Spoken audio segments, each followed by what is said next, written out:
भैया सुनिए, कितना समय हुआ है आपकी घड़ी में?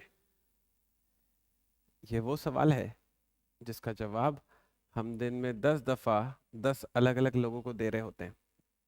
और हम लोग इस सवाल के जवाब पर ना बहुत आराम से कह देते हैं। 2:15 हो रहा है, 2:45 हो रहा है, 4:30 हो रहा है। हाँ, ये शब्द एकदम सही है, कोई गलती नहीं है। लेकिन मैं चाहता हूँ कि इन चीज़ों में भी आपका इम्प्रूवमेंट आए। इंग्लिश में समय को हम किस तरीके से सामने वाले को कन्वे कर सकते हैं, सामने लोग किस तरीके से समय बता सकते हैं जब वो मुझसे समय पूछता है। तो आज हम लोग इस वाली चीज पर इस वाले वीडियो में सीखने वाले हैं।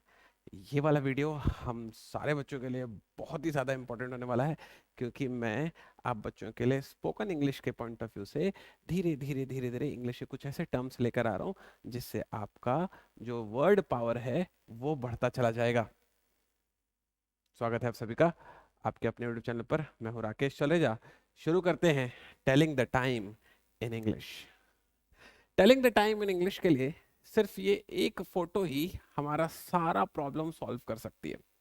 अगर किसी ने मुझसे पूछा है कि कितना समय हुआ आपकी घड़ी में, तो मैं सिर्फ इस एक फोटो से उसको सभी प्रकार के जितने पॉसिबल टाइम हो सकते हैं बहुत डिसेंट शब्दों में जवाब दे सकता हूँ। आपको इस फोटो को थोड़ा सा समझना पड़ेगा, बस बात को समझो।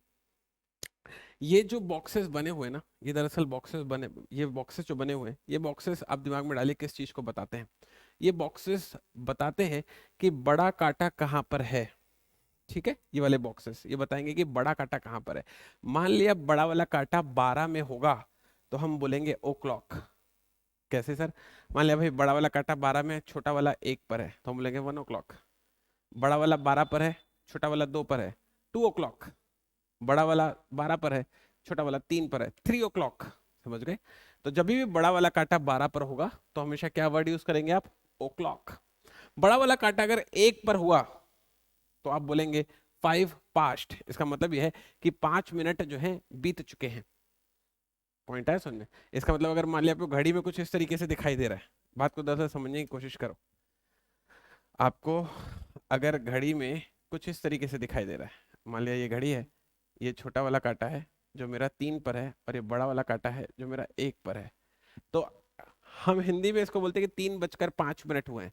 तो 3:05 को आप कैसे बोलेंगे?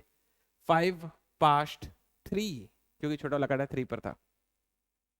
समझ गए? अगर बड़ा वाला कांटा 2 पर रहेगा तो आप बोलेंगे 10 past, मतलब 10 मिनट बीत चुके हैं।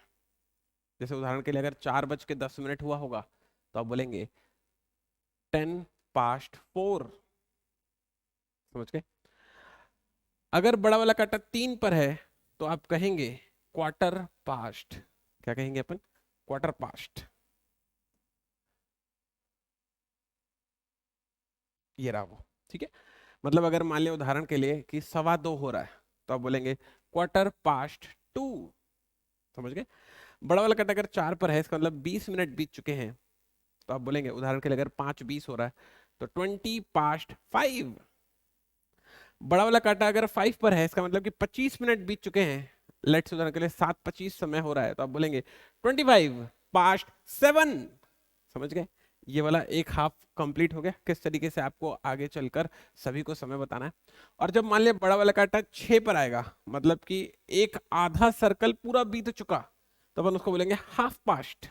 ठीक है, जैसे मान लिया उदाहरण के लिए 6:30 बज रहा होगा, जब 6:30 बजेगा तब आप उसको इंग्लिश में कैसे बोलकर बताएंगे? आप बोलेंगे हाफ पास्ट 6। समझ गए? आइडिया क्लियर हुआ? अब यहां से थोड़ा सा चीजों पर ध्यान देना ज्यादा इंपॉर्टेंट है। ये वाली चीजों को थोड़ा सा ध्यान देना इंपॉर्टेंट है। मैं ये मान के चल रहा हूं कि ये वाला सर्कल आप सारे बच्चों को क्लियर हो चुका होगा। अब हम लोग इस वाले सर्कल पर थोड़ा सा सीखने की कोशिश करते हैं। समझना जरा। मान लिया बड़ा वाला कांटा 7 पर है। ठीक है, उदाहरण के लिए चलो घड़ी बना के दिखाता हूं आपको। उदाहरण के लिए ऐसा दिख रहा है घड़ी में, ताकि आप बहुत अच्छे तरीके से समझ सके, इसलिए फोटो बना के दिखा रहा हूं। मान लिया ऐसा दिख रहा है मुझे घड़ी में। ठीक, ऐसा दिख रहा है। ये है बड़ा वाला, छोटा वाला कांटा जो 5 पर है, बड़ा वाला कांटा जो है 7 पर है। तो मेरे हिसाब से इसमें 5:35 हो रहा है। ये जो समय है ये मेरे हिसाब से 5:35 का है। सॉरी,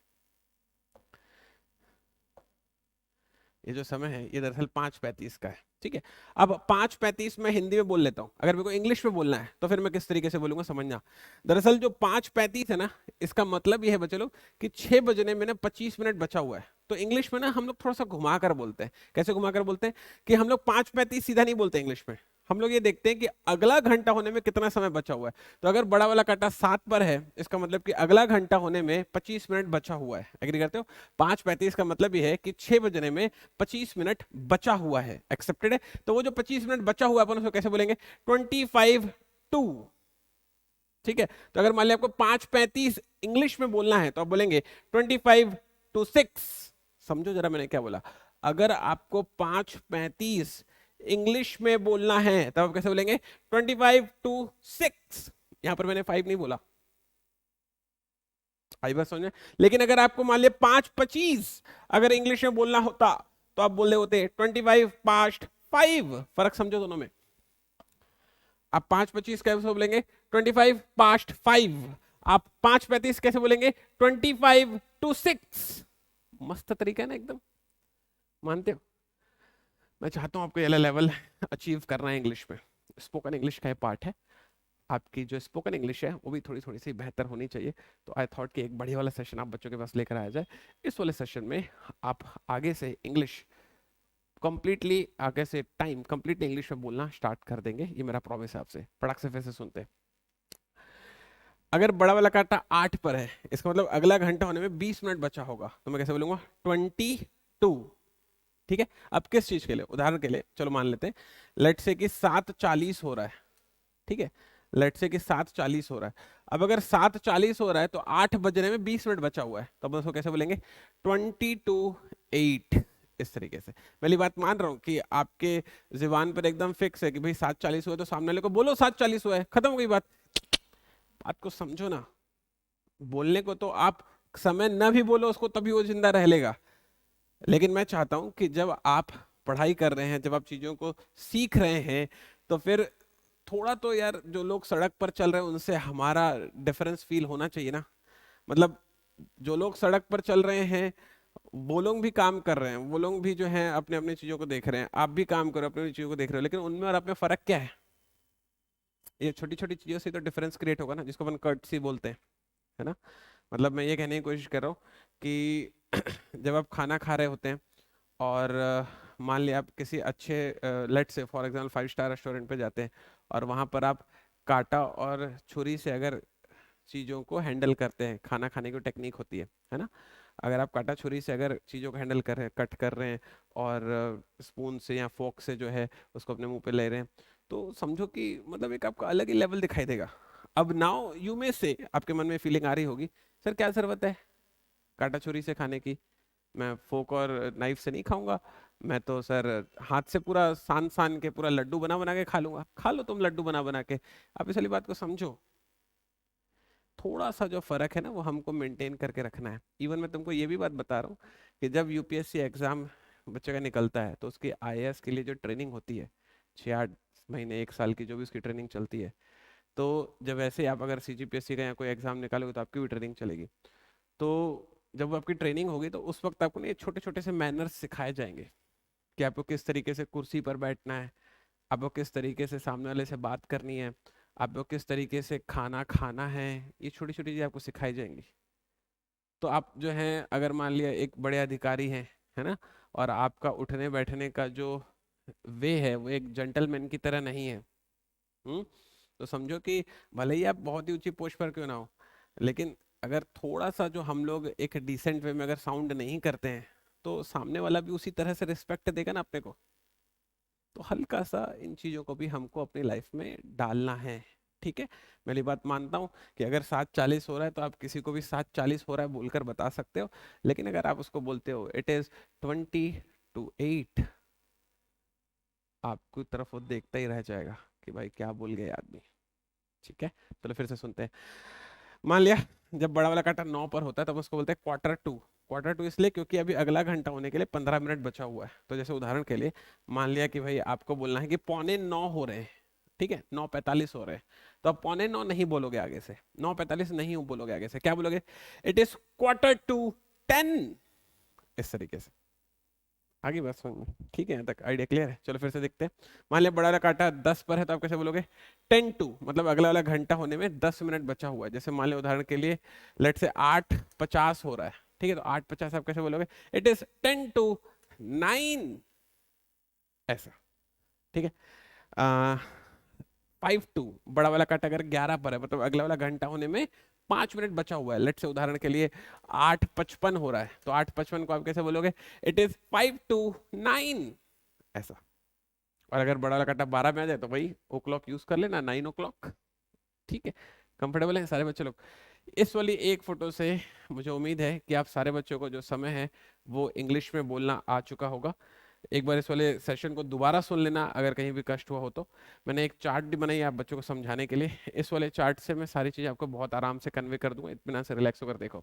देखो, अगर आप इस वाली फोटो को देखोगे तो आपको दिखाई देगा, एक बार रिविजन करवा रहा हूँ ना, जो मैंने उस फोटो में समझाया एक बार चार्ट में आपको लिख कर दिखा रहा हूँ, तो एक बार इसको देख लो इत्मीनान से। जैसे मान लिया कि ये वाली फोटो को देखो, ये फोटो को आप देख रहे हो तो आपको दिखाई दे रहा होगा 6 बज रहे हैं, तो 6 बज रहे हैं आप नहीं बोलोगे, आप बोलोगे इट इज 6 o'clock। थोड़ा सा आपको इस चीजों को सीखना है, इट इज 6 o'clock, समझ गए?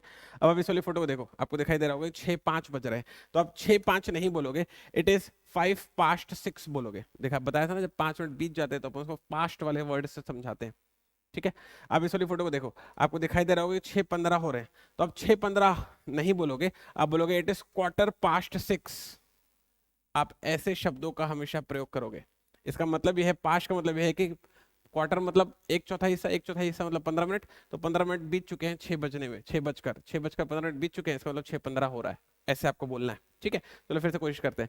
आप इस वाली फोटो को देखो, आपको दिखाई दे रहा होगा 6:30 बज रहे हैं, तो आप 6:30 नहीं बोलोगे, इट इज 6:30, ऐसे शब्द यूज करोगे आपसे। धीरे धीरे हमको थोड़ा सा स्पोकन वाला टर्म को इम्प्रूव करना है। ठीक है, नेक्स्ट है 6:35। 6:35 नहीं बोलोगे, 6:35 हो रहा है नहीं बोलोगे, अगला घंटा होने में 25 मिनट बचा है, 25 to 7 ऐसे बोलोगे। समझ गए? चलो फिर से देखते हैं। 6:45 मतलब कि 6:45, 6:45 हो रहा है नहीं बोलोगे, अगला घंटा होने में 15 मिनट बचा है, 15 मिनट क्वार्टर बचा है, इट इज 6:45 बचा है, तो हम लोग टू वाले शब्द का प्रयोग करते हैं। सीखो। 6:55 को आप नहीं बोलोगे 6:55 हो रहा है, अगला घंटा होने में 5 मिनट बचा है, इट इज 5 to 7, इस तरीके से बोलोगे आप। बड़ा वाला कांटा 12 पर आ चुका है, कंप्लीटली 7 बज रहा है, तो आप बोलोगे 7 o'clock। ठीक है, मैं इस वाली बात को मान के चल रहा हूँ कि इस वाले टेबल्स के बाद आप सारे बच्चों को अपने स्पोकन इंग्लिश में एक और नई चीज सीखने को मिली होगी। मुझे चैट सेक्शन, मुझे कमेंट सेक्शन में बताइएगा बिल्कुल कि अगर आप बच्चों को ऐसा लग रहा हो कि हाँ सर हम लोगों को, हाँ तैयारी चल रही है सर हमारी, हम लोग अच्छे से पढ़ाई कर रहे हैं सर, पढ़ाई में कोई कमी नहीं है, लेकिन अगर आपको ऐसा लग रहा हो कि सर हमको ना स्पोकन इंग्लिश का भी सर थोड़ा अगर आप ज्ञान दे देंगे, थोड़ा अगर आप हमारी हेल्प कर देंगे उसमें, तो जब इंटरव्यूज वगैरह में जब हम जाते हैं तो जब हमसे इंग्लिश में क्वेश्चन पूछे जाएं तो हम चाहते हैं कि हमारा जवाब भी इंग्लिश में ही होना चाहिए। जब हमसे कोई पूछे कि tell me about yourself, तो हम लोग उसका जवाब इंग्लिश में ही दें। तो उसके लिए जो स्पोकन इंग्लिश का जो पार्ट है, अगर आपको ऐसा लग रहा हो कि हाँ सर आप हमारी उसमें जो है, अगर आपको ऐसा लग रहा हो कि मैं उसमें आपकी कुछ हेल्प कर सकता हूँ, तो do let me know in the chat section, do let me know in the comment section. मैं स्पोकन इंग्लिश के भी इसी तरीके से कुछ ना कुछ सेशन आप बच्चों के लिए लेकर आऊँगा, ताकि आपका जो इंग्लिश का जो इम्प्रूवमेंट है वो निरंतर बना रहे। मुलाकात होगी आप सारे बच्चों से नेक्स्ट वाले वीडियो में, तब तक अपना ख्याल रखिएगा।